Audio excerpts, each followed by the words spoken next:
السلام عليكم ورحمة الله وبركاته وعليه قدمان آدي بان إدين سلام يا كل جين ميل كستأد دنيدك الجوكتان وحايد الله هاي كل عام وأنتم بغير عيد مبارك ميل كستأد دنيدك الجوكتان وحان هلك كسلام يا الذي ذا آد كان وجعل هاي أصحابتي ذا قرابة ومدى الصومالية ميل كسأج كنوا ليهين يوحان سلام يا مسلمين تمل أي كنوا لي أي اسكوته هنيديين aad iyo aad baan u jeclahay meel kasta aad joogtaan inaad nolosha farxadda leh aad ku nooshihiin inuu ilaahay subxaanahu wa tacaala idin ziyaadiyo sidaa ajligeeda marka waxaan go'aansaday inaan halkan tahniida idinkaga soo gudbiyo oo ay yiraahdo ciid mubaarak ciid alcaafiya kullu caam wa antum bikhayr wasixa wasalaama inaan idin yiraahdo ayaa macnaha nafteyda aan la jeclaaday naftiina aan la jeclaaday marka sidaa ajligeeda waan idin wada salaamaya dhammaantiin aad iyo aad baan idin jeclahay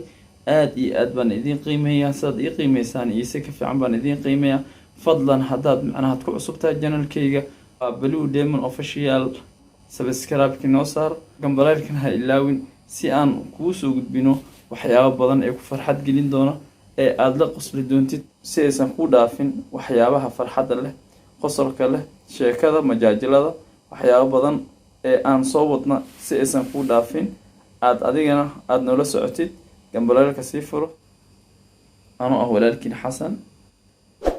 in aan had iyo jeer idinka qosolsiiyo juhdiyan u geliyaa saan idinka qosolsiin lahaa marka sidaa ajligeeda waxaa idin leeyahay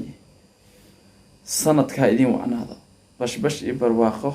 ku noolaada aad iyo aad baan idin salaamayaa aad iyo aad baan agteeda qiimo ugu leedihiin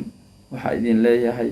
haddaad nagu cusub tahay saan hore kugu sheegay hanaga ilaawin subscribe-ka gambalaalkana furo say kugu soo dhacaan haddaad hore noola joogtay waxaan ku leenahay inoo saar walaal macaan like share-ka commentiga hoos inoogu soo qor wixii naga xun inoo soo sheeg oo waxaad tiraahdaa ciladaas iska sameey waxaan diyaar u nahay inaan iska hagaajino insha allah biidnillahi tacaala maanta maadaama keligay idiin soo tahniidinay waxaa idin leeyahay يعني واصل دونتي صراحة كلجي لوق صاقلي أصحاب بدنا جروج جوكتو مركا وحنا أصحاب بدنا جروج جوكتو تطبع كاميرا دي وحبا أنا جعلين وده كاميرا مرة بنا هاي سأل أجلي كذا مركا أنا حنوصل حقلي لوق غير أنا سكر صاقلي مركا وحنا الله أصحاب تذا قالية إيه باشالة ملكست جوكتانا فرحت إيه باشالة وحنا الله هاي السلام عليكم ورحمة الله وبركاته ما أنت هاي وعناته